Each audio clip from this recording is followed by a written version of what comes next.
comment on se prépare à ce genre de course? Comme des athlètes de haut niveau, hein, c'est une longue préparation qui commence dès le mois de septembre. Et puis il y a de la musculation, on travaille le fond, on travaille la vitesse, on travaille le physique du chien, la musculation, et puis et le musher en fait de même. Alors pour les chiens en termes d'éducation, parce que je ne parlerai pas de dressage, ça commence dès le plus jeune âge. Moi j'ai la chance d'avoir des chiens qui naissent chez moi, donc ils voient les autres chiens partir à l'entraînement, donc dès qu'on les attelle, ils n'ont qu'une envie, c'est de faire comme les copains. Faut quoi pour être un bon musher? Déjà faut aimer les chiens.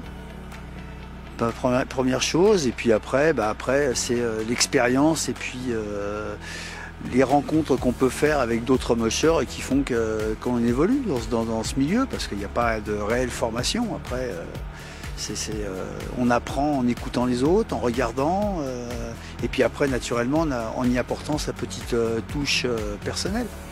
En termes de matériel, alors, on utilise plusieurs matériels. En termes d'entraînement, on va utiliser un kart très lourd avec un moteur. On va avoir aussi un autre kart qui va être un quad qui va être sans moteur. Après, il y en a d'autres qui utilisent des karts sur roulette.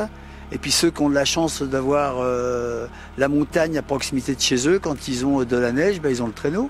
Alors le plus difficile sur une épreuve, ça dépend de plein de choses. Il y a des épreuves qui conviennent mieux à certains chiens. Je comparerais notre sport au cyclisme.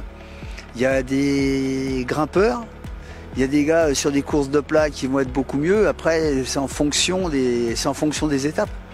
Voilà, et après derrière, les chiens, on essaye qu'ils soient bons partout.